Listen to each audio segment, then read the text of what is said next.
You are about to enter the Shockwave Skull Sessions podcast on shockwaveskullsessions.com. And now your host, Bob Nalbandian.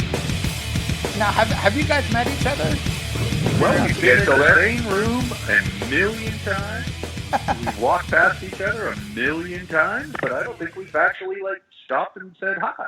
But, hey, Sam. I don't think so. How are you? What's happening? How are you, man? Yeah, I'm doing well. How about yourself? Good. Sweating a little bit. Are you here in L.A. right now? I'm in San Diego. That's where I live, but I'm off the road for a few minutes, so that's pretty good. Yeah, I hear that.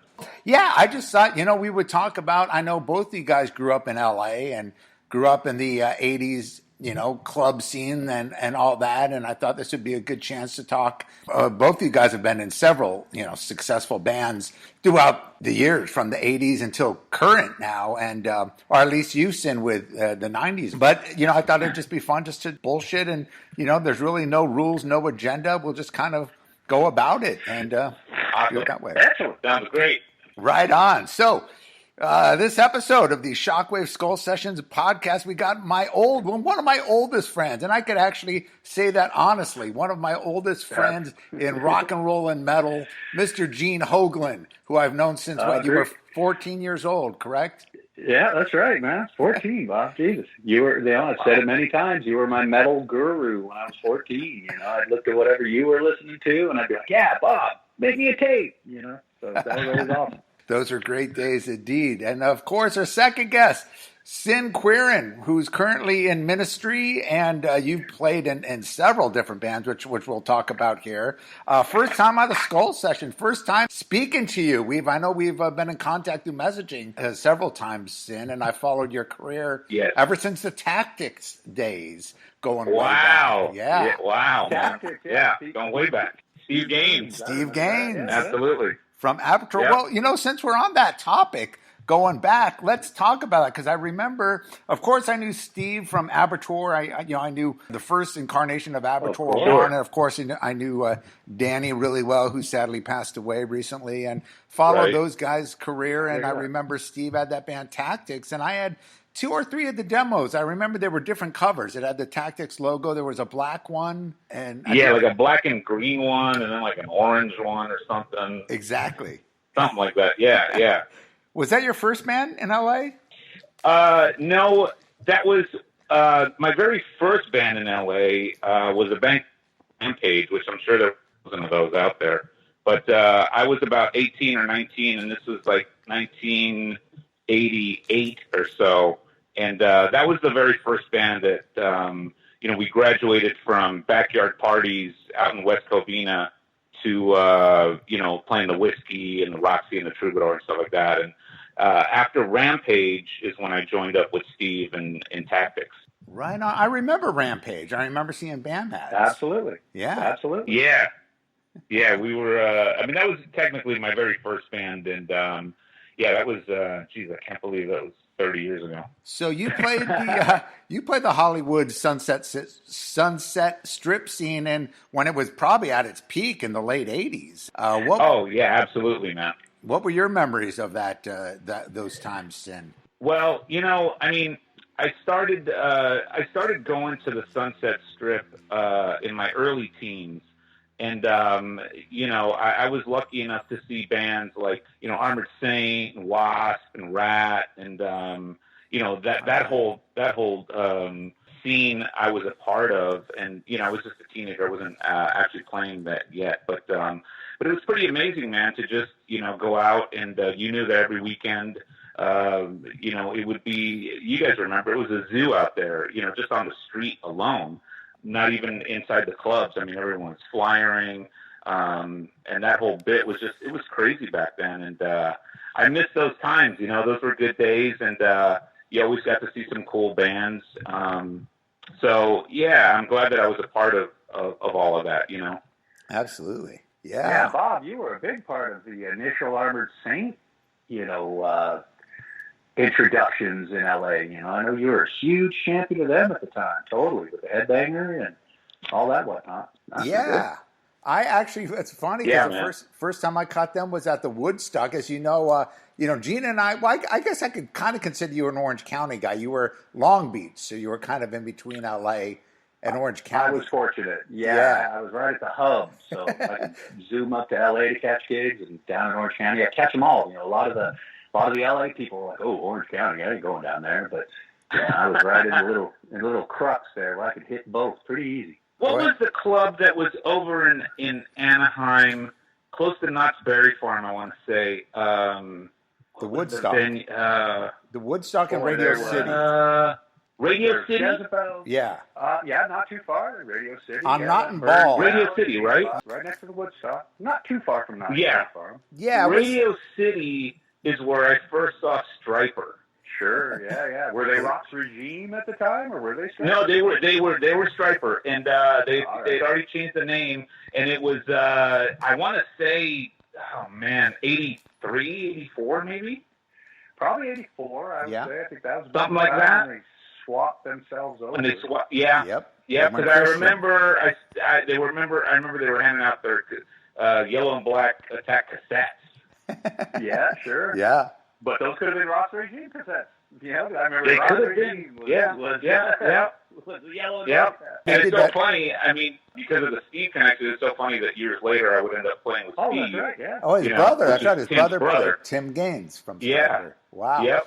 They did an infamous show with Rock's Regime, playing with Metallica and Caton's old band, Hyrax, but I think they were L.A. Chaos at the time. L.A. Chaos. That's right. In Long Beach. Wow. Were you at that? You were at that show, right? Or were you, Gene? I could have been, because there were so many times we saw Metallica and Chaos and all the old early Caton stuff. I was catching them. I remember meeting what became James Hetfield at a backyard party in '81. That's a great story with the Iron Maiden shirt. Yeah. You were probably at that little backyard party. I missed. I wasn't at that one, but I believe my buddy Pat Scott was there, and because he went to a lot of the old backyard parties of Metallica. But tell that story real quick. That was hilarious. Oh man, at that party, this was 1981. This was probably a July 4th party. I remember Ozzy had just played Blizzard of Oz tour the week before with Motorhead at the Long Beach Arena, and I'm walking around the party, and I got my purple Ozzy shirt on, and I see this dude wearing this Iron Maiden shirt. And at that time, 81, Bob, nobody knew who Iron Maiden was. You were the only guy I knew I knew who knew Iron Maiden, and probably Caton as well, but I go up to this dude. He's wearing this Maiden shirt. It was a first album cover shirt. Wow. A white screen on a black shirt. So I was like, that's not really official. So I went up to the dude and I was like, dude, where did you get that shirt? Oh my God, that's so fucking awesome. Like, I don't know anybody that knows Iron Maiden. Like, where'd you get that shirt? And he's like, I made it. I was like, oh, dude, okay. Would you make me one? Like, dude, we're bros here. Iron Maiden brothers right here. And he's like, no. I'm like, oh, come on, bro. Here's $5. And you remember, Bob, like $5 for a shirt was pretty average at the time. That was concert shirts for like $5-6. Absolutely. And he was like, no. And my sister Lisa was there. I went and grabbed $5 from her. And like, dude, here's $10. Would you please make me one, please? And he's like, fuck off. And I was like, oh, fucking hell. So 8 months later, we're at the Whiskey. We go to those initial Saxon shows. Yep. Saxon at the Whiskey, and we walk in on the first night, and the opening band is just getting on stage, and I turn to my buddy. I look on stage. I was like, "Hey, that's the motherfucker that wouldn't make me the Iron Maiden shirt." And sure enough, it's Metallica. That was James Hetfield. So wow. I got to tell him that story a few years later. Because I was like, we were all sitting around a table, like, talking about our firsts, like first guitar, first album, first this. And I asked him, hey, do you remember your first Iron Maiden shirt? And he's like, no, man, I don't think I ever jammed an Iron Maiden shirt. I was like, well, you did. Let me tell you. And he was just like, oh, my God, what a dick I was. Like, sorry. But, dude, that's how we kind of were. If it was like our band, it was like, we couldn't get it out to the end. You were probably like 14 at the time, right? If you're not cool enough to listen to Iron Maiden yet. I was 13. I was 13 at the time. Yeah, so totally. I was just some kid. I was a big kid. I didn't look 13, but he was still like, no. Fuck off. You and I, Gene, met at that UFO signing when they were about to play the Long Beach Arena. And that was That had to be 81, right? I would say probably right about then. I think they were on their Mechanics tour. Yeah, they were on the Mechanics tour. That's right, and they were getting hammered. I remember at the Music Plus, right down the street. Music Plus. Yeah. Wow. I remember that. I haven't heard that in a while. God damn, man. Bob, you had your denim jacket with all the patches on it, and I was like, dude, that's my guy right there. And Correction. That's right next to you and started shooting the shit. It wasn't denim. I was too cheap to get a denim. It was one of those cheap-ass nylon jackets. So I was the only one in town with Motorhead, Maiden, and Saxon and Judas Priest patches on a nylon jacket. And I had patches all down my sleeves and buttons, and that's how we knew each other. I mean, I met Gene there, and then I met you at the Motorhead show at the parking lot. Our Motorhead and Ozzy at the Saxon shows with Metallica at the Iron Maiden UFO show. No, actually that would have been the year earlier when Iron Maiden played with UFO. So I didn't meet you there. That was 81.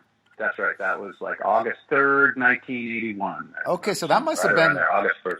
Yeah, that must have been before the Ozzy Motorhead show. No? That was about a month and a half later, because I remember that Ozzy show was June 27th, 81. I'm really good with dates from back in those days, and so I remember it sounds like it, man. That's amazing. Do they still have shows at the Long Beach Arena? They haven't in years, I don't think. That's a good question. I don't. I mean, I remember, that was the spot back in the day. That was the best place. I don't really hear it. I don't really hear it mentioned that much anymore. I think most people are going over to the Forum or the Staples these days, probably. Yeah. Long Beach was great. So many good shows at the Long Beach Arena, man. It was smaller. It was about 14,000. And I remember seeing AC/DC with Bon Scott, Highway to Hell tour. And it was like cut in half. And Judas Priest, every time they played from the British Steel tour on. Iron Maiden, how many times you saw Maiden out there? And Scream for Me Long Beach. Yeah. We recorded that live, right? Yeah, exactly. Absolutely, man. I was at that one. Wow. I was definitely at that one. Twisted Sister, right? Opened? Yep, they did the 3 nights when they recorded the live album. Yep. That's right, yeah. Yep. 3 or 4 nights, I think. 4 nights.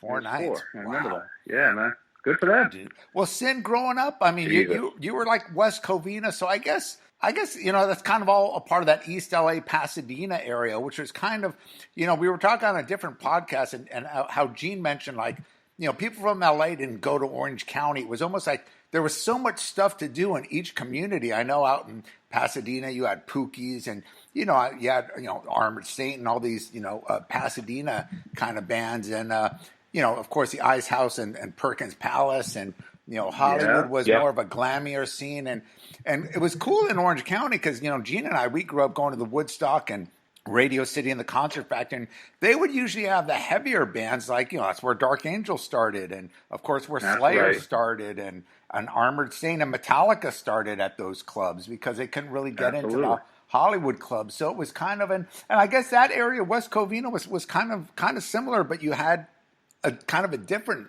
scene. I remember first time I saw Armored Saint at Pookie's, it was fucking nuts. It was like, it was like what I used to watch on those old Paul Di'Anno Iron Maiden tapes with the crowd going nuts and stuff. It's like I've never seen this before, man.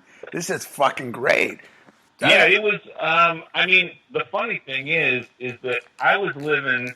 I grew up in right in L.A., lived in Atwater for a little bit, and then we moved to Burbank when I was in 7th grade, so like in '82. And the reason that I was playing backyard parties in West Covina is because that's where our drummer lived, and we used to rehearse at in his garage. So that very first band that I was in Rampage, we were sort of ended up being based in West Covina, but myself and the bass player were from Burbank, so we would just commute out there. But we used to go to shows everywhere. If we heard that something was happening in Orange County, we'd go to Orange County. We just go everywhere. But I agree in that Hollywood wasn't as receptive to those heavier bands back then. It was a slightly lighter metal thing that was happening. And I do agree that Woodstock, Radio City, what was Fenders? Remember Fenders? Yeah, Long Beach. Oh, of course, absolutely, man. Yeah. So, you know, yeah, we used to hit all those places, you know, to go see bands and stuff like that. But, you know, but in those early shit, it might have been early 80s at the Santa Monica Civic, the very first time I saw Testament, actually. I remember that. And it was Dave Testament, Mustaine was MC. Metal Church, and Anthrax. Anthrax. That was 87. Yeah. June-ish of 87. I remember. I was at that show, too. I was there as well. Yeah. That's funny. That was the very first time I met Chuck and those guys, and you know they were brand new. Yeah, totally. They were babies, little babies. Yeah, Yep. they were. Sweet But little head babies. yeah, man. What happened?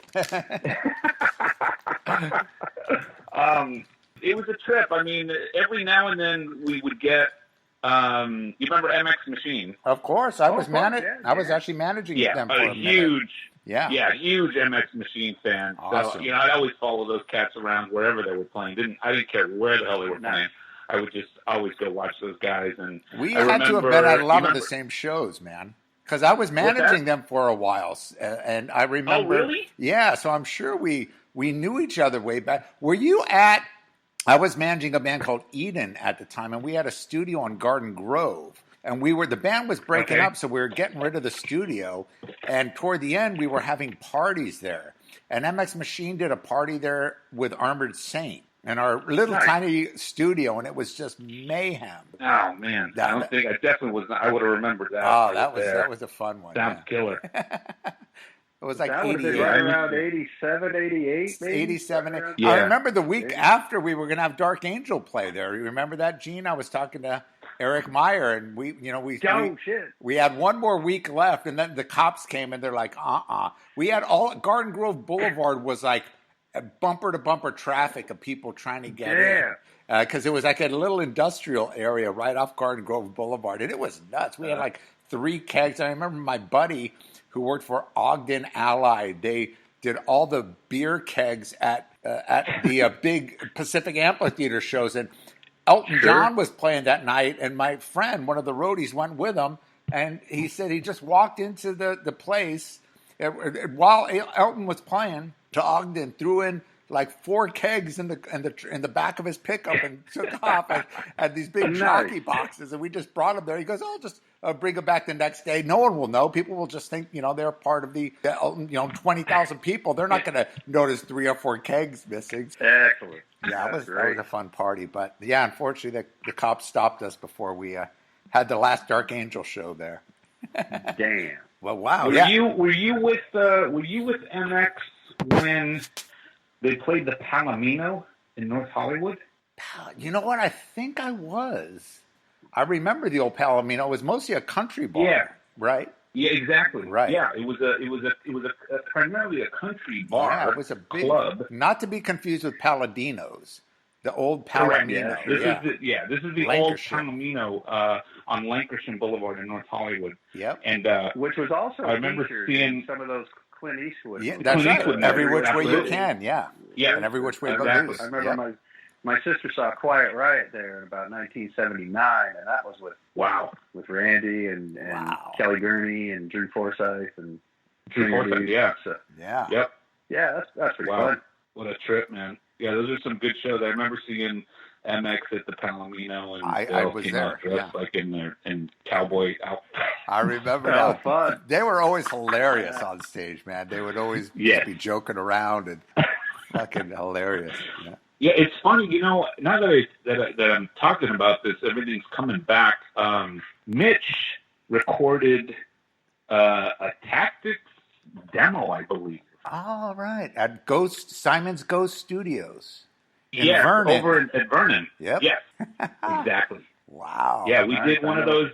We did one of those recordings with Mitch. Yeah, That's awesome. That was our old lockout place. And he's still doing the recording. I talked to him not too long ago. He's still producing stuff there. Wow, that's awesome. Yeah. Jeez, man. It's been a minute since I've been there, but Vernon's it's where I first met John Bush.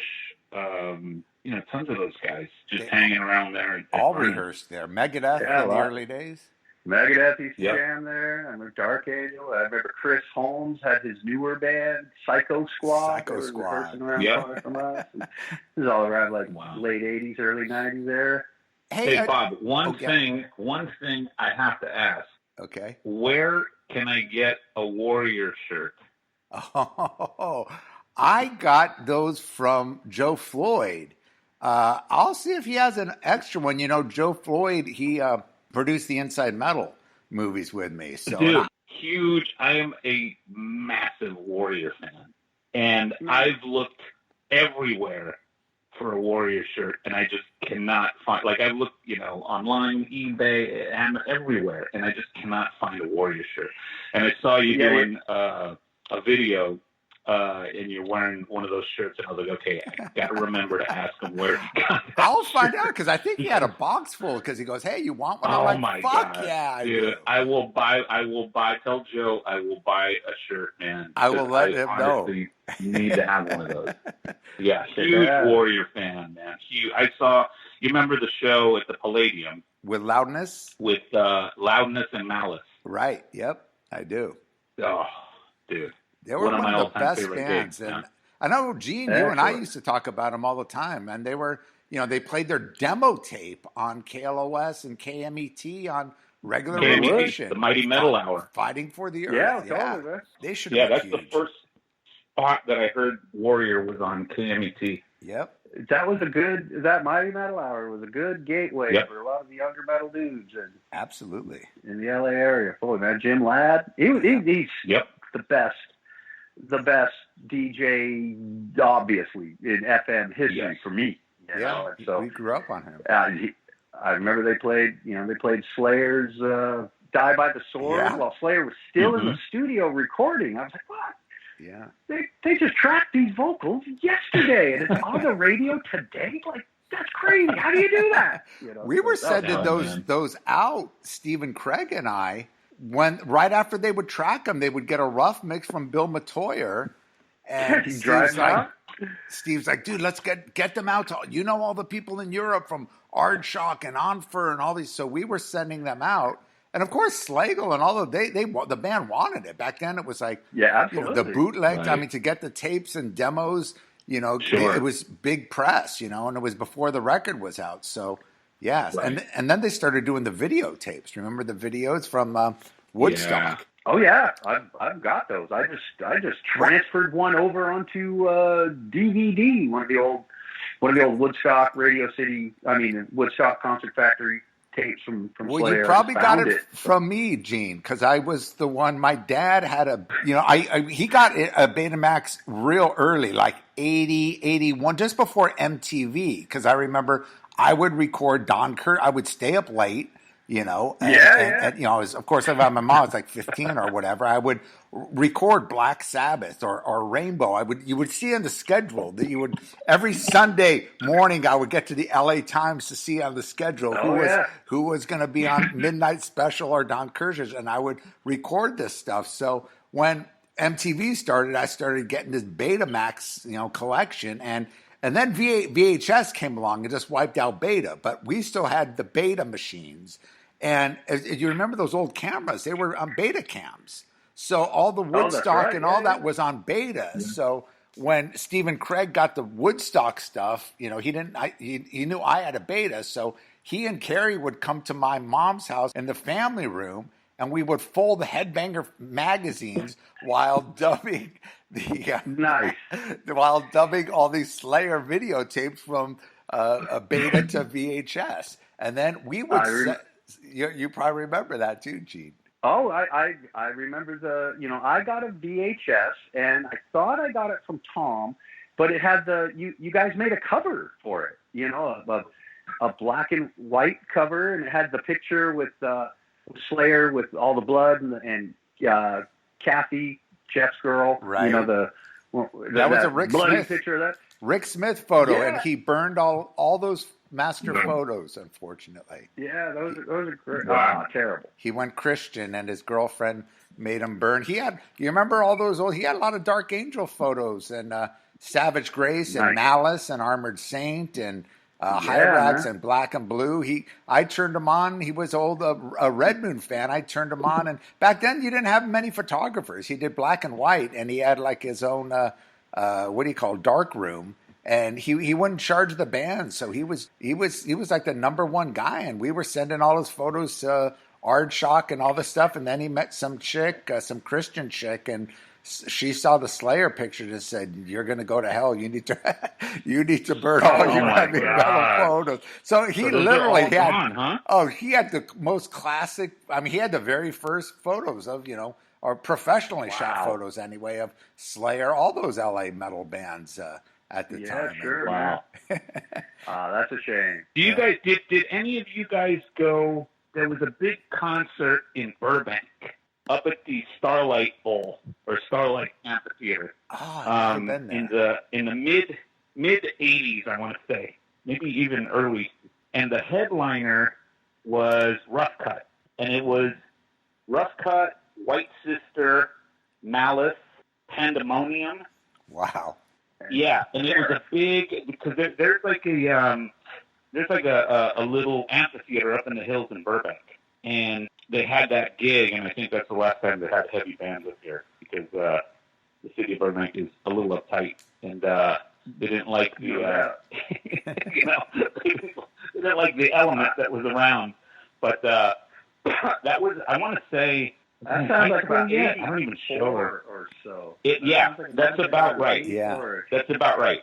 Yeah, and the guys from Dokken came up on stage and they played their upcoming their second album, I think, was about to come out, and they had just left the studio and they played it. They played a couple tracks off the new album. Yeah, that was for the Attack. Something like that. Yeah, and that was one of the first times that I saw Malice. Wow. And it was just fucking. I love those guys, and I was blown away when I saw them. They were another great band that should have 13, 14 or so, and they just blew me away. Very priesty. Very priesty, but they were like the European, them and Armored Saint kind of, before Metallica really hit the clubs. I mean, Malice had the show down. I mean, they looked great. James Neal was amazing singer. And, of course, Jay looked just like KK Downing, kind of. They had that twin guitar. Totally. Yeah, they were a great band, man. Mick Zane. It's a shame. Air Attack. Yeah. Gods of War. Oh, my God. They should have kept that Michael Wagner produced.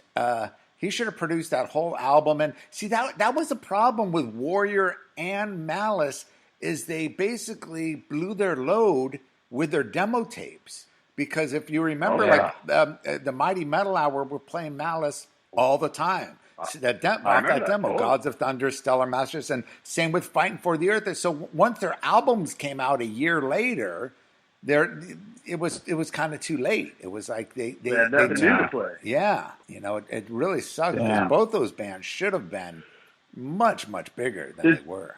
I remember Joe had a studio in Burbank, if I'm not mistaken, for a while.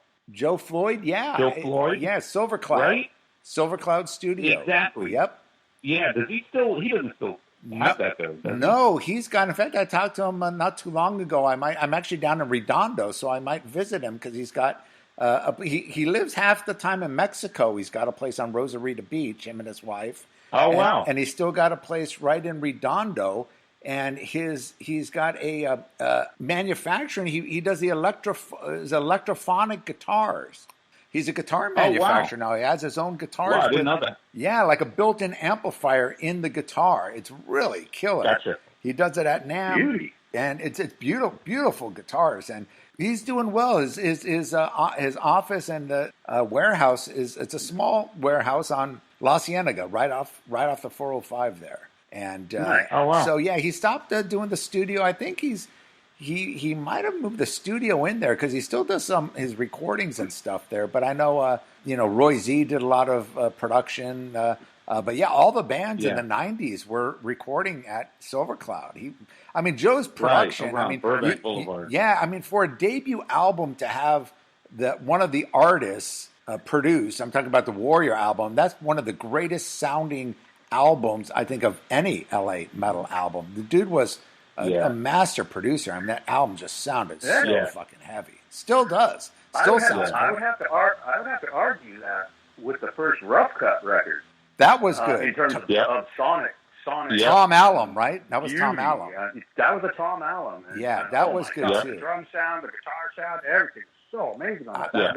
Amazing production on that. They were the best of all the LA bands after the Strip blew up with the Motley Crue and the Quiet Riot, just because Rough Cut, always, they had more of a Dio Sabbath-esque heaviness as opposed to, let's just write radio songs. And, they got into their radio song kind of stuff, but that first record was killer. Even elements of the second album was killer, but the productions were vastly different on both those records. But Tom Allen, the first album, can't go wrong with him. No, not at all. The first album had that song "Take Her," right?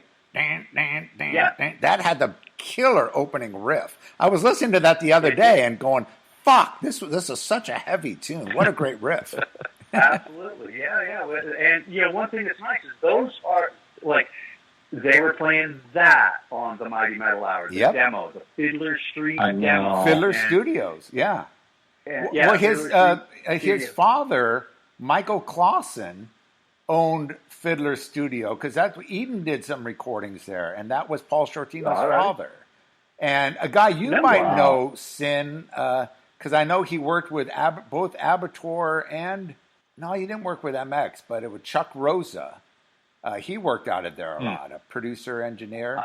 He did one of the Abattoir records, I believe, the second one. Cool, man. Great. But anyway, I remember Fiddler Studio, What happened to Perry? Did he ever continue to sing? They tried doing a reunion. I know they did. They got back together for and I know they released something on Metal Blade, but I know I never really heard of them continuing after that. No, he was. Perry. I from what I understand, he was pretty difficult and either wanted a lot of money or something because they could never really get it together. And Joe's just such a mellow dude, and he's involved in a lot of other stuff. But he was getting Warrior back together. He had a guy, A.C. Alexander, who was doing some stuff with Lizzie Borden, and he was playing with Warrior, and they kind of. I guess they got Perry to do some stuff, but nothing because they were going to do some shows in Europe. I think they actually did do some shows with Europe and Sean Peck. Actually, they did. They did some festivals in Europe, and Sean Peck ended up singing with them. Who's a great singer in his own right. But it's a shame because that band. Those songs. I still think that first album. So many of those debut albums. Like you say, the debut Rough Cut, the debut Warrior, the debut Malice. There's three bands right there that just got. Really, they just got overshadowed by the Quiet Riot, Motley Crue, and Poisons and all that stuff. And it's a shame because LA did have some pretty heavy releases at that time. Armored Saint, of course. Thing, Bob, as you know, a lot of those bands that went on to become those radio bands were heavy as balls in the clubs. Ratt. They were a heavy band. They were riffy and heavy, and they sounded more like Judas Priest. All these bands sounded more like Judas Priest than like Motley Crue or whatever, Sweet or whatever. But that was always the thing. It was all these bands are really kick-ass. Bob, Dante Fox. Right. Did the Great White. They were cool. They were a proto speed metal band. What was lots of double bass. Yeah. Tony Richards. And of course Don Costa. Who was a monster. Yeah. What was that song, Gene? Was that song Beat in the Rain that it drove me crazy? Made me insane. Beat in the Rain. Yeah, they used to open up with that song, and I just remember there was smoke everywhere. First time I think they were the first band I ever saw at the Woodstock. I had seen a la carte at Golden Bear. Before that, I was 15 or 16. And then when I went to the Woodstock, I saw Dante Fox, and they opened up with that. I'm thinking, fuck, this band was fucking so. And I just remember Don Costa had this, his hair was all crazy. He had this bow tie, and he was dressed kind of half like a madman and a glamster. and then, of course, Kendall was, looked like this crazy, albino kind of guy, and just would add this smile, and just it was wow, these guys are fucking insane, man. Man. And Jack Russell, what a front man! Great song too, man. That was killer. Hard to find. It's hard to find that when I look on YouTube trying to find that song "Beat in the Rain," and it's a challenge. Yeah. There was an old demo. I think Fid had a demo that he got of it, but it was such bad quality. Yeah. I remember that demo, and that demo actually made it to YouTube for 10 seconds, and it was pretty poor quality. Then it got yanked somewhere down the road, but that was that. Dante Fox was a killer band. They were just heavy, lots of double bass. And then when they got Gary Holland, I mean, he was a big Accept fan, and I was turning those guys onto like Raven and Venom, and they were just like, what the hell is that? I remember that. You were telling me all about that. Yeah. Well, they knew, Michael Wagner did a lot of work in Redondo, and that's where they all recorded at Wynn's studio, Total Access. Wynn Davis, right? Yeah. And Wagner, that's where they did the Malice, and they did the Dokken, and they did the Great White. It was all kind of, that Redondo was a big part of that early LA metal scene then. Isn't that where the Leatherwolf guys were from? They were Huntington. That's where I grew up. Huntington. Yeah. They were like the big Huntington Beach band. They were the ultimate party band. It's funny because they were more metal, kind of British sounding metal. They weren't really glammy, although they all had the long hair, and they were like more beach guys, surfer kind of guys. But you go to their parties, they had so many fucking chicks at their shows.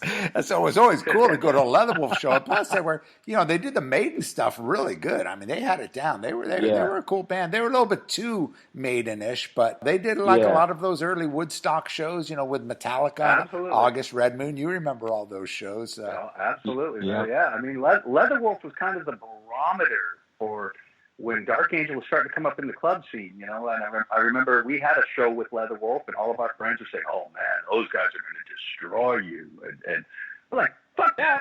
Walk together, rock together, we're going to kill it. And, and they were the barometers. Like if you could then go from opening for Leatherwolf to playing your own shows, and you're getting kind of the same amount of people as Leatherwolf, you're like, okay, that's cool, we're doing well. And Heretic. They were Redondo. They were oh my God, owning the clubs, Dancing Waters and all that stuff. And owning those clubs. The Waters, you're talking about the Waters in San Pedro, right? I love that place. That place was awesome.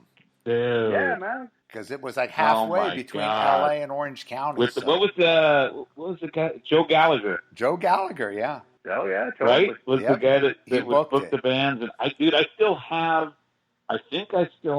a couple. Remember they would film the bands there? Yep. Absolutely, yeah. I have a couple of those VHS tapes of Rampage playing there, like in 88, 89 or something. Wow. Nice. And I think we played with, you remember Nitro? Yes. Absolutely. The dual guitar player. Yep. We did a show there. And Jim Gillette. We did a show with Nitro there. Yep. Sweet. Oh, the crazy, man. I went nuts that night. Oh, dude, that night it was, everyone was shattering glasses all night, dude. Awesome.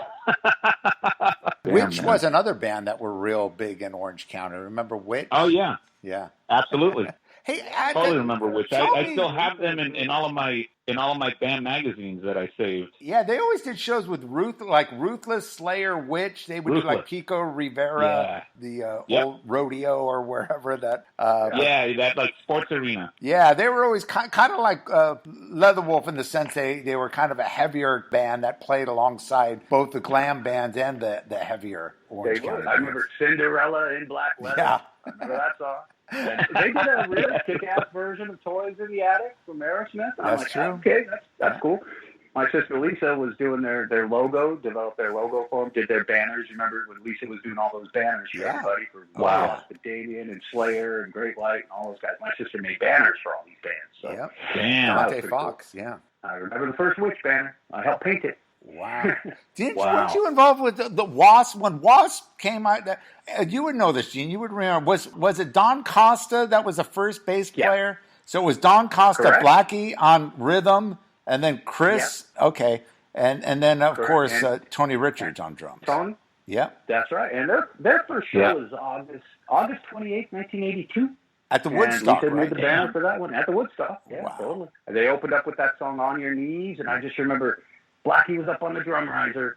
He had Chris Holmes and Don Costa with chains wrapped around their necks, and as they're kicking into the opening grind, chaka, chaka, chaka, chaka, chaka, he's just like yanking on their chains, around their necks. I'm like, oh, this is kick-ass, it's killer. I was like 14 at the time. That's cool. Fuck, I didn't see that. That was what, 82 you said, Gene? 82, yeah. Yep. I saw WASP during one of those blood drive shows at the Troubadour. Oh, those were great. Oh, yeah. With Overkill and Scepter. Yeah. Stepmothers, too? Yeah, Stepmothers, exactly. The Riverside band. Yeah, I remember those shows. Metal crossover band, yeah. Yeah, that was, that was the first time I saw WASP. Sure. Yeah. I saw them before away. You turned me on to them, Gene. You told me, and we all knew them because, ex Dante Fox guys, Don Costa and Tony Richards. I had no idea who Blackie Lawless was or Chris Holmes at the time. So Piper wasn't playing with them then, right? Nope. Okay. Nope. He joined a few months after that, and that's when Don went to Ozzy. Don played with Ozzy for a coffee break. Yeah. Right. And, and I think he did the Oz Fest or whatever. No, the Oz Festival, perhaps. No, he didn't do that. That was Phil Sousa. No, that wasn't that. No, Bob Daisley did Festival. Oh yeah, Daisley actually did that, I believe. Yeah, I think you're right. Came back and did that. Yeah, there you go. All right. Yep, and I guess he got.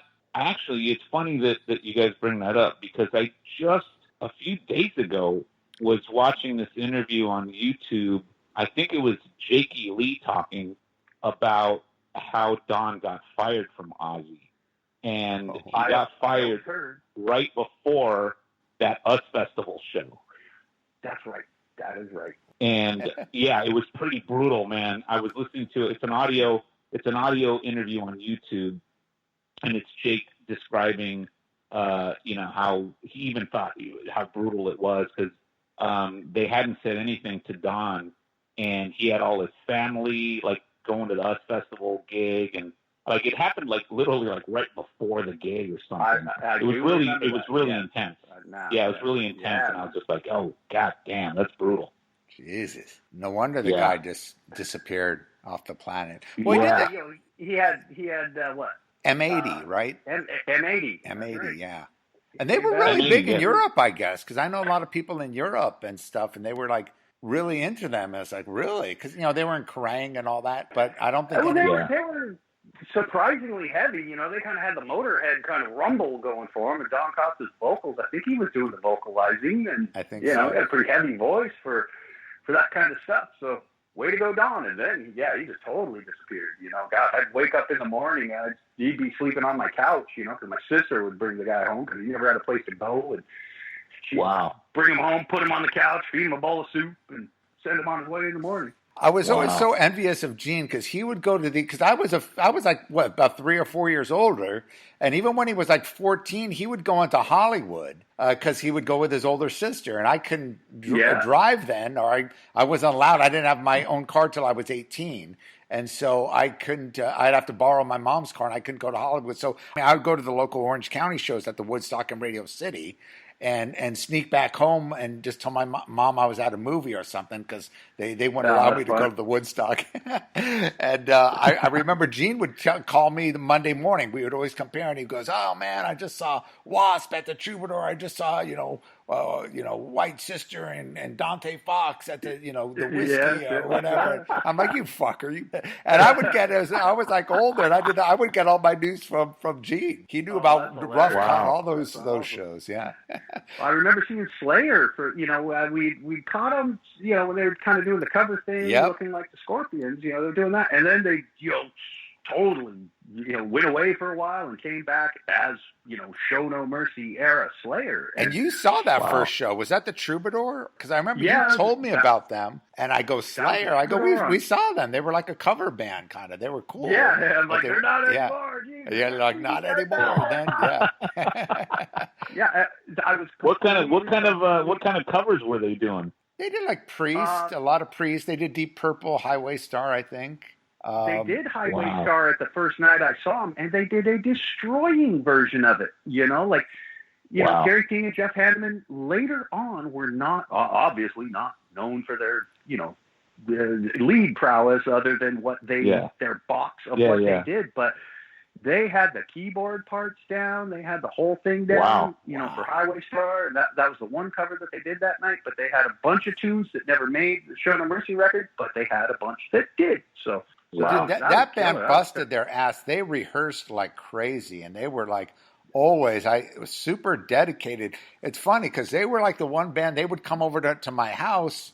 Everyone would come over to watch videos because I had all those old, the Sabbath stuff and the Priest, and then Uli Roth doing the Taken by Force, Sales of Charon. So Rocky George would come over from Venice to drive all the way over just to watch Uli Roth videos. It was crazy. And they would do the same. And it was funny. I would never have the Metallica guys over because they were too crazy. But Slayer were like very well-mannered. Like my mom liked the Slayer guys. I mean, even when Tom would come over, and, you know, Rocky the same. He was very well-mannered and stuff. But, you know, I'd always hear stories about, you know, Metallica, from John Cornelius, how he would invite him over for dinner, and James would break out like a fucking a pint of whiskey from his back pocket or something, and he's like, "Dude, put that away, put that," you know. Yeah, crazy. Slayer was tame. Yeah, but you know, funny thing about White Sister, you mentioned White Sister because nobody remembers that band, but they were one of the biggest. They were one of the first bands to do the 2 nights at the Troubadour. Remember, Friday and Saturday night. Before WASP started doing it, and Armored Saint started doing it, was White Sister. And I just remember when I was doing Headbanger, and it was funny because Headbanger was kind of as small as it was, and I had no business sense at all. I mean, I was, 17, 18 years old when I started. And then, I did the Ronnie James Dio interview and issue number 5 and issue number 6. And then we're getting them in all the Tower Records and the Moby Discs. And I had Important and Green World distributing it. And so all these LA people were like, and I just remember this one guy, I don't know who he was, but I had a meeting with him and he's like, "Hey, I could get you some big ads." Because I used to do center spreads of Slayer, which basically got them known worldwide for $25. We did it with Dark Angel, too. It was $25. My magazine went to Aardschok and the guys in Kerrang and Metal Forces and Onfer and Antonio from Rock Brigade in Brazil. And so I knew all those guys. So after I sent them, everyone was like, "Who is a Slayer? Who is a Slayer?" So word just got out. But, this guy's telling me, he goes, "Dude, you should be doing much better. I could get you these big ads." And he wanted to kind of take over and make it an LA magazine. And I just remember him looking through the magazine going, "See, this shit, Metallica, Slayer, Armored Saint, this shit's never going to go anywhere. These guys are, nobody cares. They might be friends of yours and you're trying to do them a favor but dude, nobody's going to know them a year from now." And I remember and then he goes to me, he goes, "But I'll tell you what I could do for you. I could get you an interview with White Sister." And and of course, me being cocky, I'm like, why would I want White Sister? I got an interview with Ronnie James Dio. White Sister's just a local band, and they're not even metal. No. You don't understand. White Sister's going to be the next Van Halen. They're going to be huge. Wow. You could be on the cutting. And I just remember him, he basically wanted me to do all his, LA bands. I was like, nah, I don't want to make this an LA magazine. I do a lot of European stuff. And he's going, "Yeah, this Merciful Fate, all this stuff. Nobody cares except, nobody cares about this. You got to." Yeah, but I just remember him just totally trying to push me on White Sister, telling me they're going to be the next Van Halen. And of course, nobody, they ended up, I think one of them, or a couple of them became like Babylon AD, or one of those bands they turned into, went nowhere. Yeah, I remember White Sister well, and I admit that wasn't quite my scene. They were a little on the hard rock kind of, keyboardy kind of, radio sort of stuff. That wasn't my scene, but God, they were huge. They were big. They were definitely huge in LA. Yeah, they were. I mean, they were. I want to say they were a Burbank band. They were based in Burbank, and I remember going down to the Troubadour. My parents took me down to the Troubadour to go see the band that was opening because I was taking guitar lessons at the time from Chet Thompson. Ah, okay. And Hellion, he later joined. Yeah, and Chet at the time was in a band called Romeo. They were another big band. And Romeo was opening for White Sister, and that's how I knew of White Sister. But from Romeo he went into Hellion, and then he went into World War III, and then he got out of it and stuff like that. But that's how I knew of White Sister was from Chet, really. So now, was Chet in World War III at the same time as Tracy G, or was he the original or before? Replacement? Yeah, okay, he was crazy. Okay. So Mandy. Yeah, Mandy had what was the name of? There was another band that Mandy before World War III. Mandy Lion had I forget what they were called, before World War III. Right. And then he started World War III with completely different guys. And Chet was in Hellion. And then I didn't hear from Chet for a while. And then next thing I know, he says, "Oh, we're playing. I'm in this new band, called World War III. We're playing the Troubadour."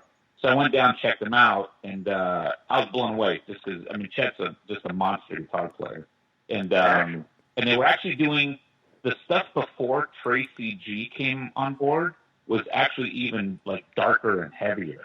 Wow. And yeah, it was really cool, man. Kind of music. Yeah, it was really cool, and it was Chet, Mandy, Stu,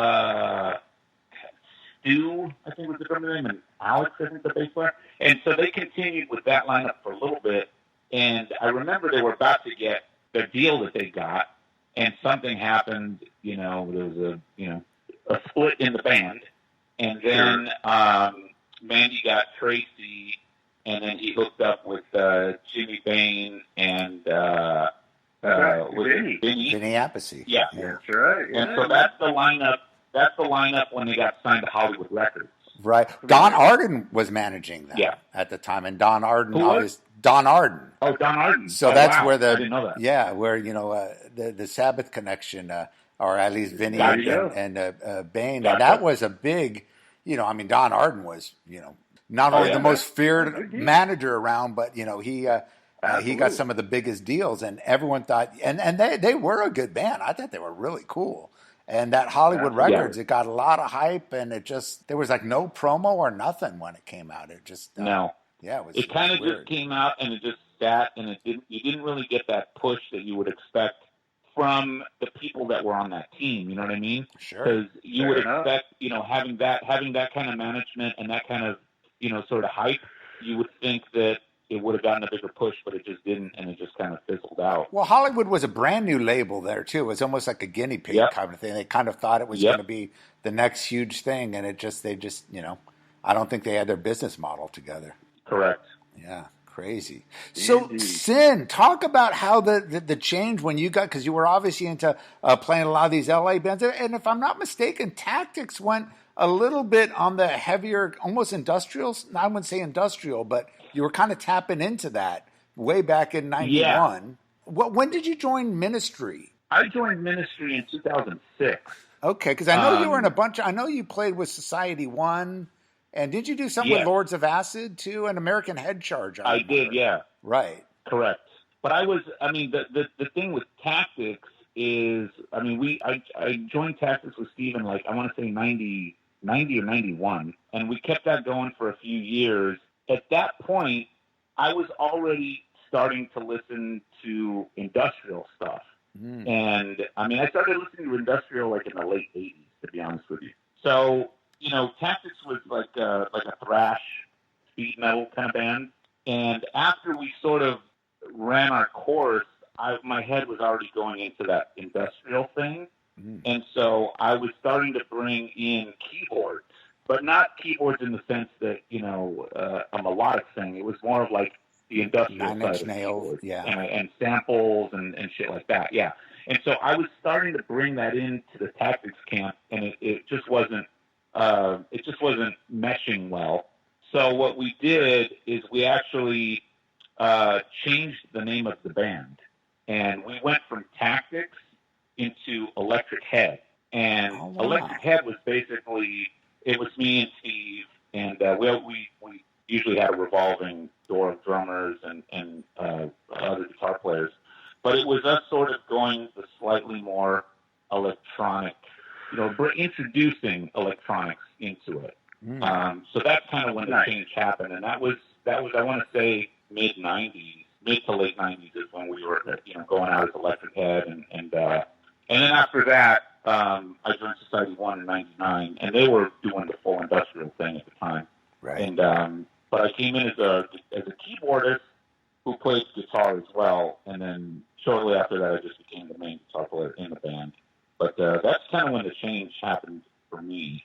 And then through our old one of our old booking agents, and then also through, you guys remember Paul Raven from Killing Joke. Right. He was actually in. Yeah, he was an amazing the guy. He was actually our bass player. He's the one that recorded bass on the first Society One album.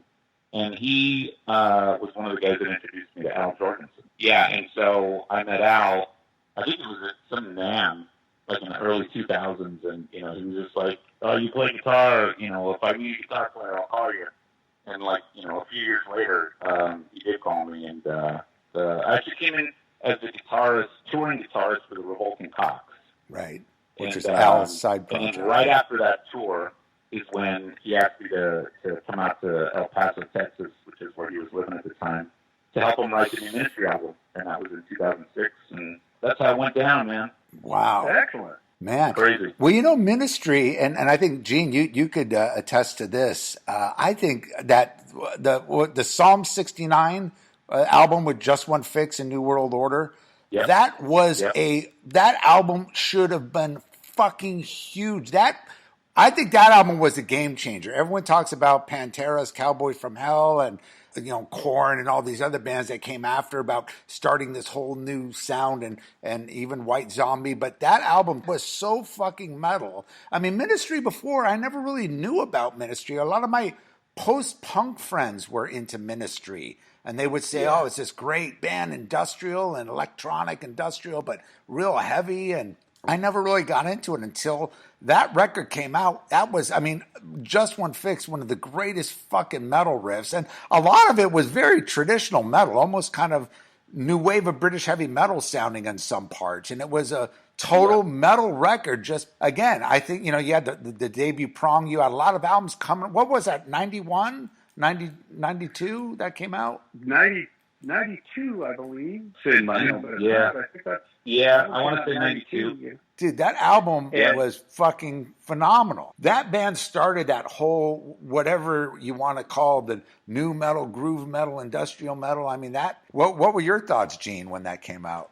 Well, I got to admit, I was a huge fan of Mind is a Terrible Thing. And, that was metallic as fuck. A lot of attitude on that record, especially songs like Thieves and stuff like that. Yeah. And that was mighty, some mighty metal things going on there. And then I remember when they got Mike Sasha.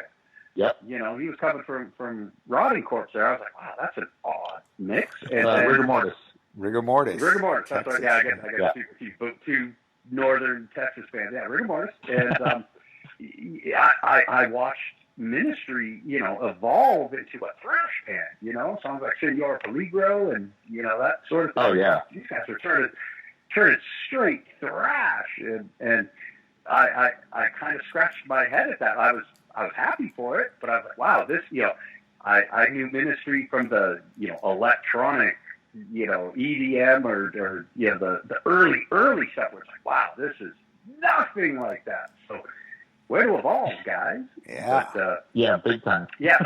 I admit I kind of missed the New World Order era. I think I was just off doing a bunch of other stuff at the time. So, but I loved the Mind is a Terrible Thing. Absolutely.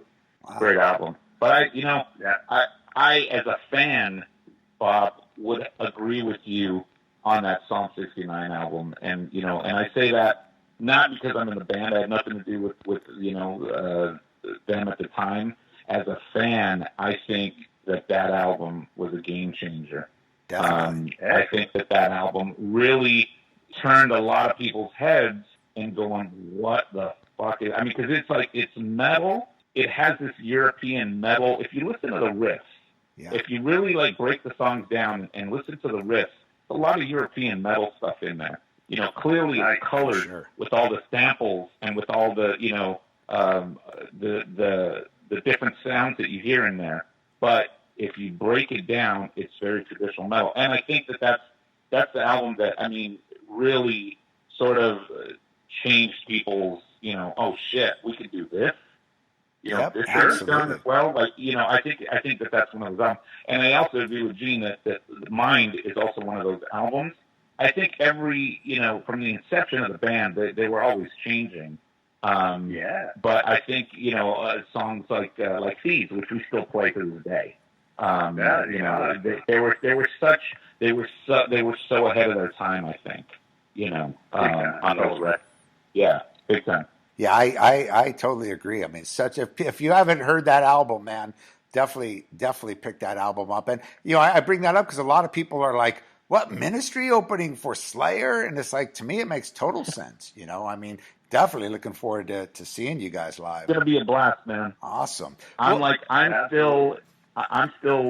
never played the Forum, and there were two. I was doing an interview a few months back, and they asked me what a couple of bucket list venues that I've never played at, and I said immediately I said the Forum, and then I said Madison Square Garden. And literally, like, on this one. That's great. Dude, literally, like 2 weeks later, we get, all right, so we got the Slayer offer. Here are the venues, and I was like, holy fuck! I can't believe it, man. It's a childhood thing, for me, awesome. And I feel like the luckiest guy in the world, man. So I'm really looking forward to that. Obviously, with playing with Slayer and stuff, but just doing those venues. I mean, so many memories of going to the Forum for me as a kid. And seeing so many great bands, and to now be able to do that is just I still haven't wrapped my head around it completely, and it'll probably hit me after the fact, but yeah, very much looking forward to that. And I can say that we are going to be doing it's going to be all old stuff that we're going to be doing. Nice. Wow. Well, that is really awesome, Sid. And congratulations to you for that. That's going to be a great tour. You're going to really enjoy it. I don't know if you've ever toured with Slayer in any capacity, but from the top just in doing the European festivals, stuff and festivals and stuff, yeah. Slayer is so amazing from the very top to the very bottom. They are just an absolute class act. They take really good care of their opening acts, and you guys are going to have a great time. Much respect from them to Ministry. Awesome. I know. Awesome. So it's going to be, you're just going to have a great time that entire tour. Slayer's crew is great. They got a giant crew, and they're all full of nice people that are just, like, when you think Slayer, you're like, oh God, this is going to be challenging. They're going to, treat it like jerks. No, it's the exact opposite, man. Everybody's super cool, and you're really going to enjoy that. That's great, man. That's awesome to hear. Yeah. I mean, I can speak for the guys in the band, man. We are all just so excited and humbled to be a part of this, so we can't wait, man. All right. It's going to be great. Totally. Yeah, and of course, Gene, with Testament, you toured with them last year on their almost farewell tour.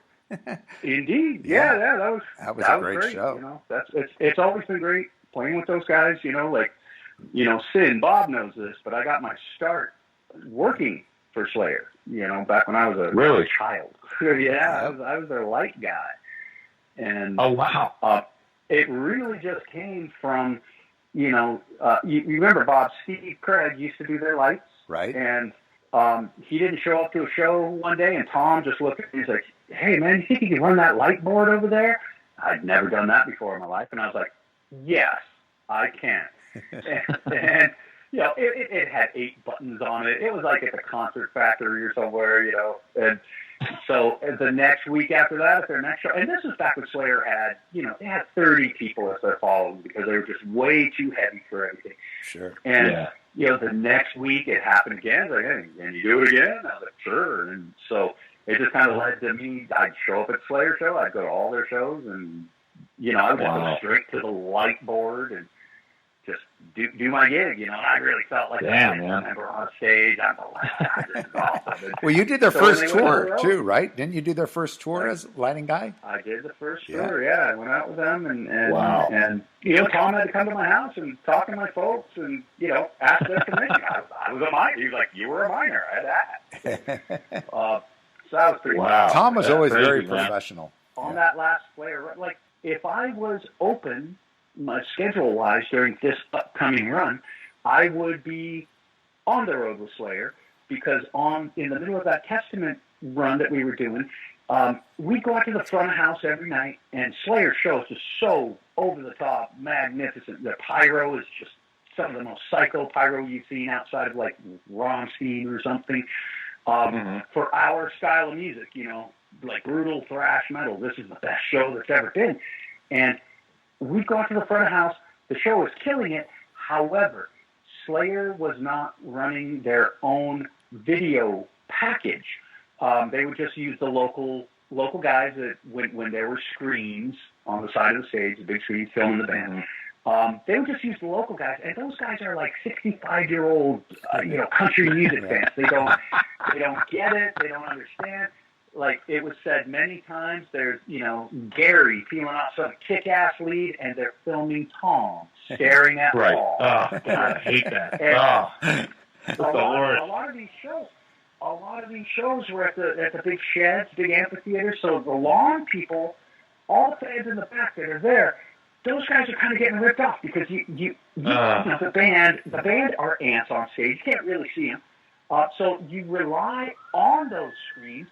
So, taking in mind what Tom had asked me 30-something years before, I went to Slayer and said, hey, I don't know if you guys are aware of this, but your screens are not happening. They're like, yeah, we're aware. It sucks. And I was like, let me take those over for you. Let me start directing your video. And they're like, really?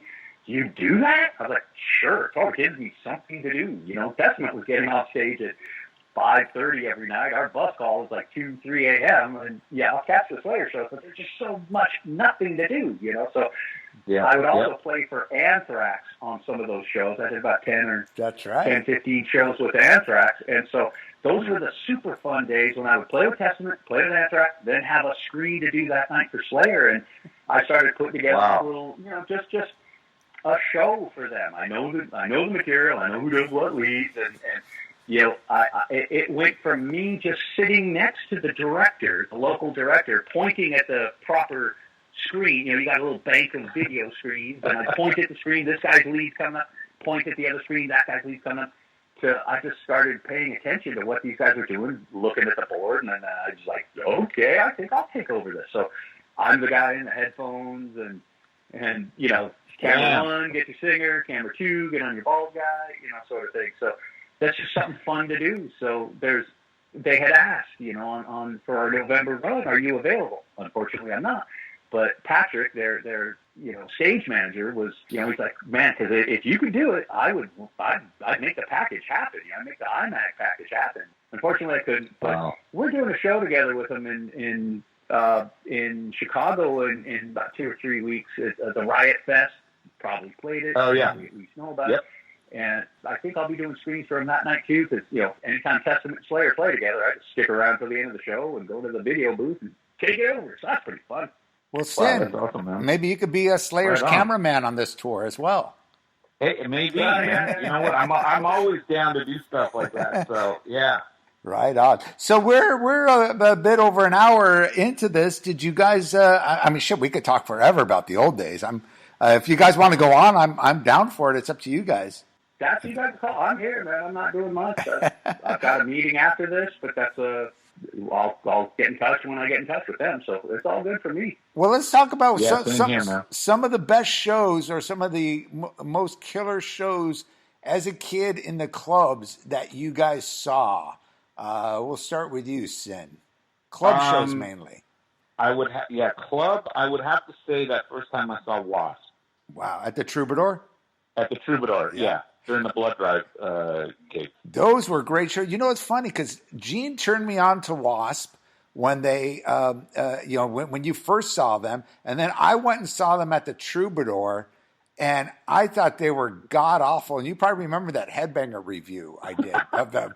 I just ripped them because if you remember the Troubadour, if you don't have the sound right, it's like a rectangular room, and the sound would just bounce right off. And it just sounded like a ball of noise. And of course, it was just packed to the gills. And it just sounded like shit. And then I got the demo, that first demo, not the Varney album, the Rick Browdy did that first demo. And I was just listening to it. It had the Torture Never Stops, Show No Mercy, great song. and I was like, and I was hooked. I was like, fuck, this is great. So I saw them again, I think on the Blood Drive, and I fucking loved them. And it was nice.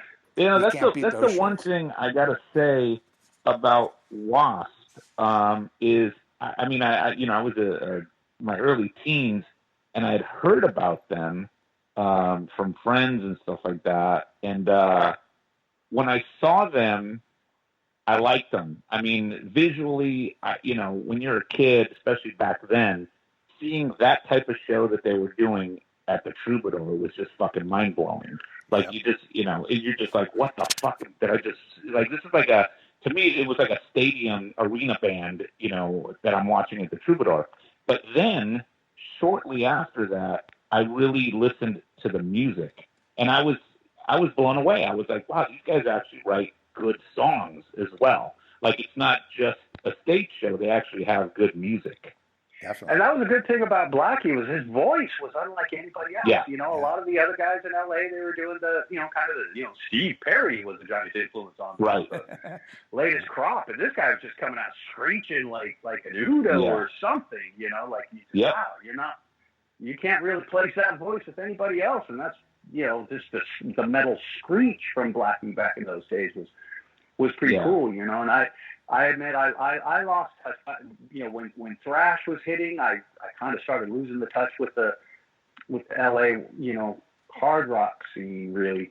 So I missed a lot of the later stuff. And by the time they were, they got Johnny Rod on. Yeah. bass. They kind of went down from there. Yeah. Yeah, I was like, oh, okay, they're writing like Wild in Texas or Blind in Texas, whatever it is. And, yeah, their second album went a lot okay. more commercial. I mean, the second album had some good songs, but they definitely were going more the radio route because you could tell. I mean, that first album, they got, from what I understand, I think it was the biggest deal in Capitol Records history at the time. At Capitol, Yeah, yeah. And they had a lot of money put into them. And that first album got good, good underground buzz. And they did that, Metallica Armored Saint tour, I remember. And although they didn't do the LA show, it was just a Metallica and Armored Saint at the Palladium. I remember that. Yeah. Yeah. And speaking of club shows, that was phenomenal. Well, I guess you could consider the Hollywood Palladium maybe a big club. But yeah, you're right with WASP. I kind of lost contact too. But those early shows, but that was a cool thing about them and even Slayer. When Slayer first started at the Woodstock, they made it a show with all the smoke and the dry ice and I remember they got their lights from because I remember Stephen Craig was asking me. You remember August Red Moon had those tracer lights. That was your boys. But they were my boys. They were like, it was like a circus show kind of it was the Snowmen. I don't know if you remember the band, the Snowmen. Oh, God. They got that, yeah. White wigs and white exactly. I got a funny story about that.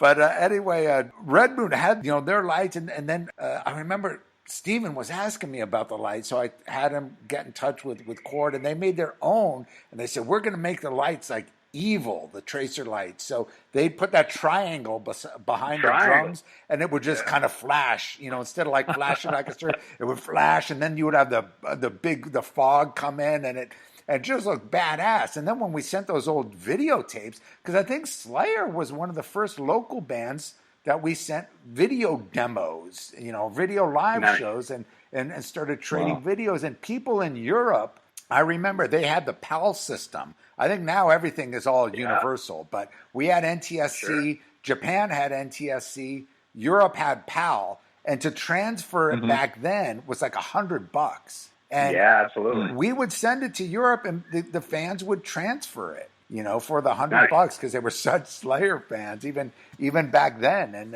that was a big thing. But yeah, they always put on a really good show early on. Absolutely. Totally, yeah, that was great, man. Yeah, but the Snowmen, speaking of that, I saw a video on Facebook, like a Jezebel's or one of these sites. They had that Snowmen video, and I was laughing and just going, God, I remember that video. And it took me down this old rabbit hole of old 80s videos of bands that played the local clubs that had money behind them that never did, like what was that? Like Rockshire Records had Citizen Kane. Did some videos of Rockshire. And then I watched, you remember Swift Kick? I was talking about this on a previous episode. They were like a local band. They played a Tuesday night at the Troubadour, but they had this video. And I think it might have been like on MTV, like late night. They would show like that and maybe Americade and certain bands, local bands. God. But I remember the Swift Kick. They're like in this in this meeting with these managers, and they're saying, "Oh, you guys are way over budget on women and parties and booze and breaking hotel rooms, and it was one of those early things. And then in the middle of the video, the guy's got all the contracts out, and one of the guys in the band, the guitar player, jumps on the desk and does this lead, and then he kicks the contracts on the desk, and they fly all over. And while he kicks it, you can see they have this logo fly in, Swift Kick. And we just thought that was the most ridiculous thing. It's like, I'll show you guys. I'll give you the Swift Kick. Oh, that's great. But it's on YouTube, and it just took me down this rabbit hole of old videos. I don't know if you brought up the Palladium. Another gig that I always talk about to people is that Malice Warrior Loudness gig. What a great triple bill! For me, that was a big show for me. Yep, I remember Rough Cut Accept was that at the Palladium? I think it was Rough Cut and Accept in a third band. Crazy. I don't remember that bill. Yeah. Palladium had some great shows. The Civic had some great shows. Saxon and Accept, and of course that Testament show you were talking about with Anthrax and Palladium. Metal Church. Metal Church, yeah. I remember you guys saw Metallica do Jezebels, right? When they did the Jason Newsted first join. They did Jezebels and Country Club opening for Metal Church. That was great. That was a really cool I remember show. that. Yeah, man.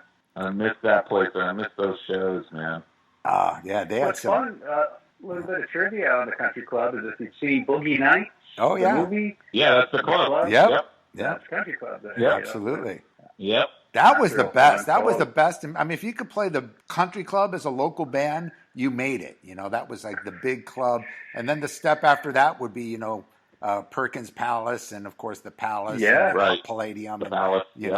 But as a club, I mean, if you could get to the Country Club, because it had great sound, it was a great atmosphere. Everyone hung out there. It was in the Valley, so it wasn't that Hollywood vibe. The Valley was kind of the metal kind of hangout there. It was just a cool vibe there, man. And they'd have all the national acts. Cool. You remember Merciful Fate and Exciter? That was a great Canadian band, Exciter. I remember that show well. Yeah, and Queensryche did their first show there out in L.A. And, so many great, of course, Armored Saint, so many killer shows. Armored Saint and Metallica played there together a lot.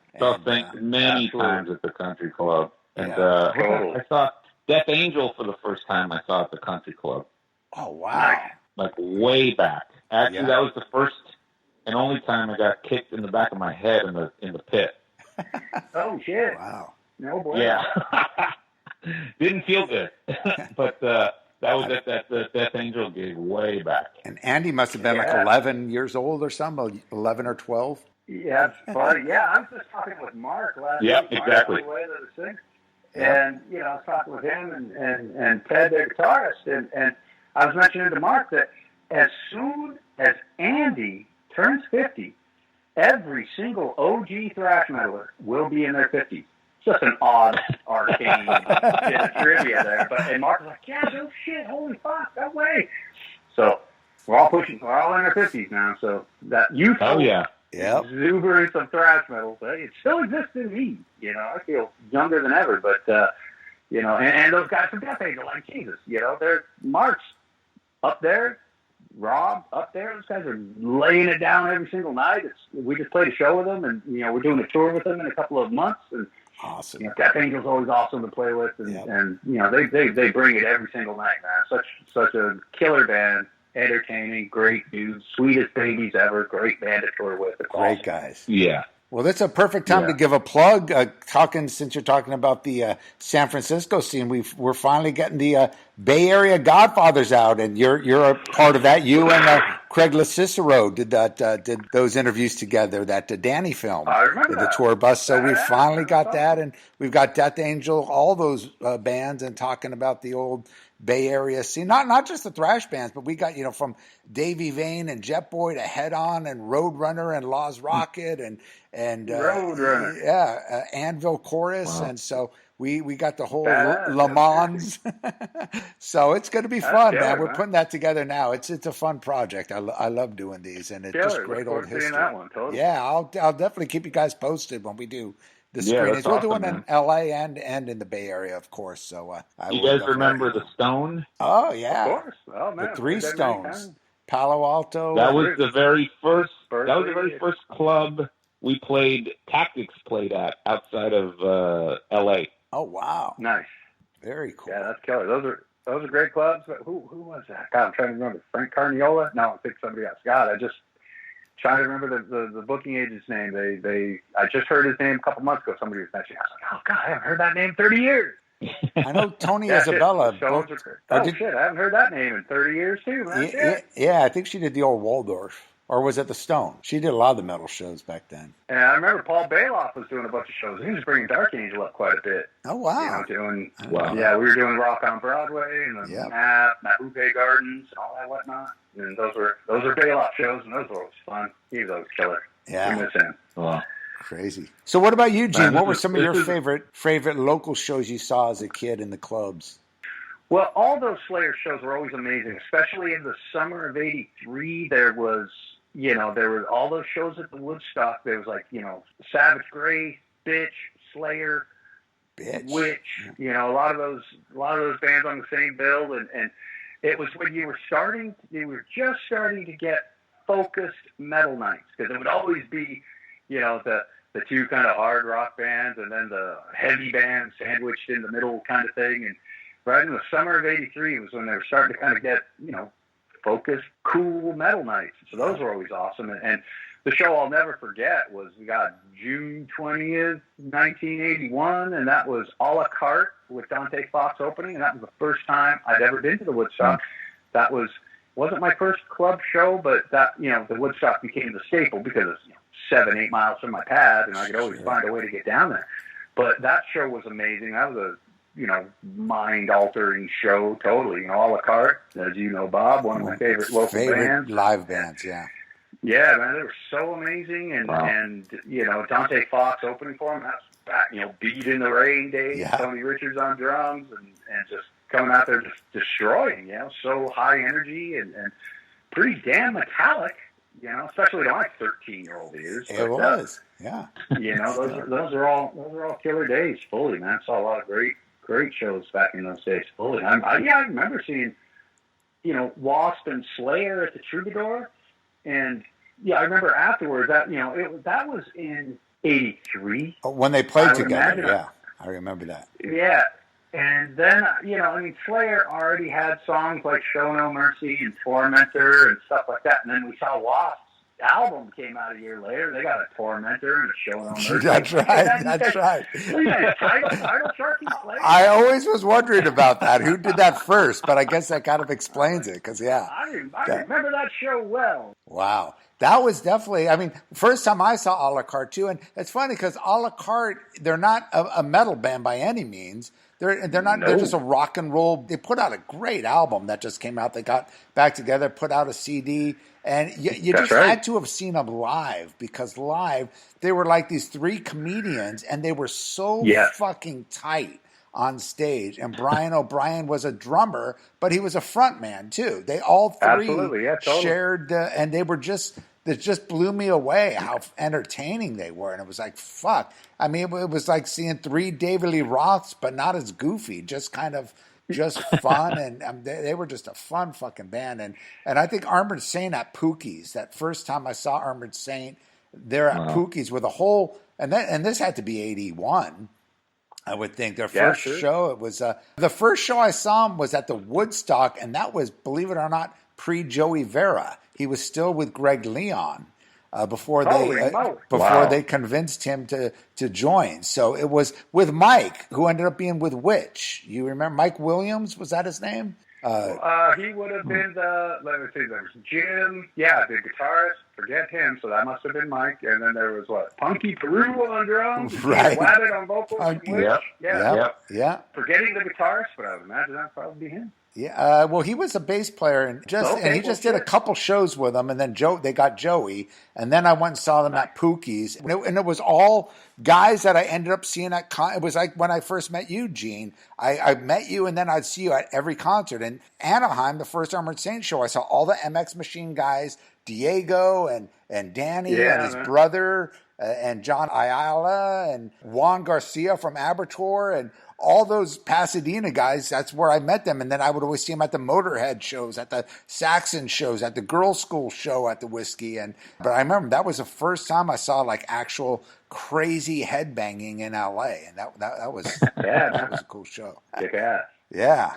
It is very rare for me to talk to guys that remember that scene, let alone were around for it and lived it. So this has been really amazing for me, man, because I can never really talk to many people that, were around it.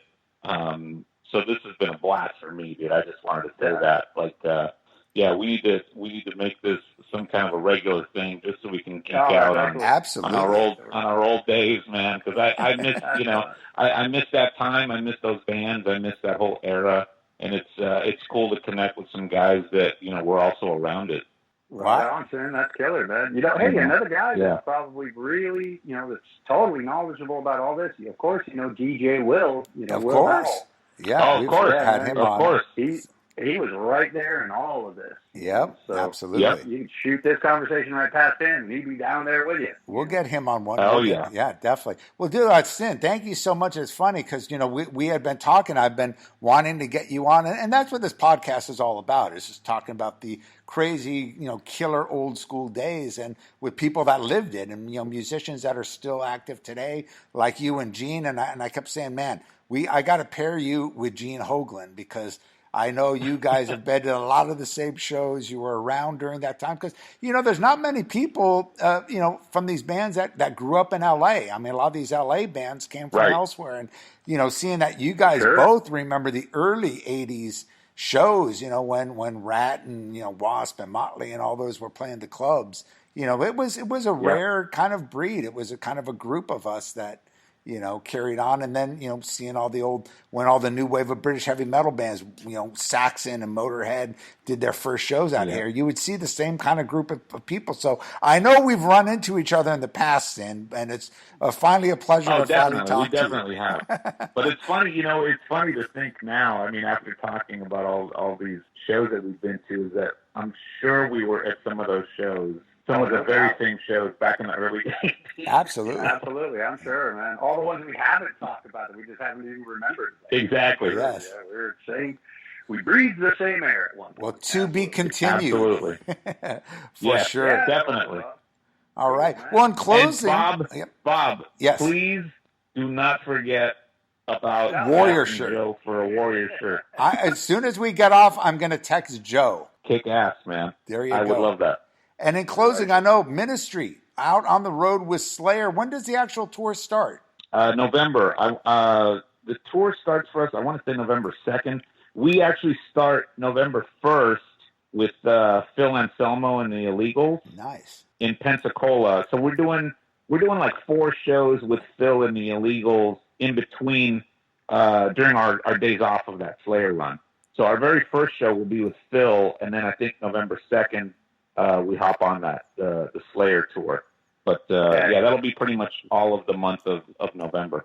And you're also in another band. You just played Europe with what band? Yeah, I started this like old school kind of power metal-y kind of band called Three-Headed Snake. Great band, man. I dug the music you sent me. Very cool. It's, you know what it is, man? It's so funny, man, because to be on this podcast talking with you guys about this stuff, because it's sort of my throwback to the Warrior Malice Loudness days. Right. That was kind of the inspiration for me writing the material for this new project. It touches on that classic metal sound. Awesome. Are you guys going to be doing shows or touring here in the States? Well, we had our debut show at Bloodstock 2 weeks ago, and that's actually the last time I saw the Death Angel guys. They were amazing. But the plan is for us to get something together in 2020 to do a states and another state or 8 states tour, and then go back to Europe and the UK. Very cool. And Mr. Hoglan, what do you got going on with Testament? You're on a break at the moment, huh? Well, the new album is getting mixed at the moment. It's in Andy Sneap's hands now. Awesome. So he's sending, he's putting the files on the Dropbox, and we're going over them. And I let all the other guys do all their jabbering about it. You know, it's like I just remain the drummer on this. You know, it's like, hey, turn the kicks up. That's it, kind of thing for me. So that's cool. And I know that album's coming out in January, and I know that there is the European tour planned with Exodus and Death Angel and somebody else cool. I forget who it is, but that's going to be cool, and I'm sure they're going to do their best to bring that around to the States. Hopefully that happens. In the meantime of all that, Jim Durkin and myself from Dark Angel, we're currently working on the new Dark Angel record, and we are also we're working on the writing anyway. It's been coming slow, and that's mostly my fault. It's our schedules are just brutal, and Jim and I work best when we are face-to-face in the same room, guitars in hand, and all that sort of stuff. That's how it works out best for us. And trying to get schedules together for that is always a bit of a challenge, but we're working on that. And we've got an Australian tour for Dark Angel. That's coming up in late September, early October. That's going to be really cool. We've got a major festival down in Mexico. I think that one's with Emperor and Possessed and the whole shit ton of other cool bands. So I'm stoked for that one. And also, we've got a Death Clock show coming up, and that's going to be killer. That's happening in November 15th, November 16th, right around that weekend. And that's up in LA. That's an Adult Swim festival, and they've reached out an olive branch to Death Clock to play the show, and we're accepting it, and we will see where that may or may not lead. But hey, we're willing to talk about doing a show for those guys, so we'll see where that leads. And God, there's just a whole bunch of other stuff happening that's not coming to my head right now, but that's what's going on as well. All right, GeneHoglan.com, right? No, actually, it is HoglanIndustries.com, and I've got all the socials going and all that. So you hit me up on Facebook or find it on Twitter or Instagram, all that sort of stuff as well. And HoglanIndustries.com, and I've got a pretty fun announcement coming up in the next few months about HoglanIndustries.com. But once I get some paperwork out of the way, there's going to be some cool stuff coming up with that website. So people pay attention, keep your eyes open, and you'll see what's happening. Right on. And SinQuirin.com, right? They could go on. SinQuirin.com. And then same thing with the social stuff. I think my Instagram is Sin Quirin at Sin Quirin Music, and then Facebook is official Sin Quirin.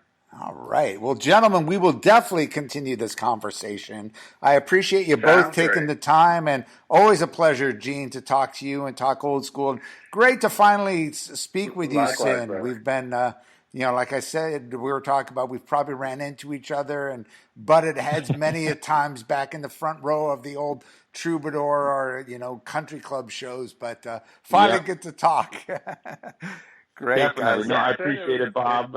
And Eugene as well. I know that we've seen each other briefly at shows, but hopefully we can do some. We should all the three of us hang out sometime soon. Absolutely. Hey, that sounds great. I'm all for it. Absolutely. All right, gentlemen. You guys take care. Thank you. Bye-bye. All right, gentlemen. We'll catch you guys soon. Thanks, Bob. Thanks, soon. We'll see you.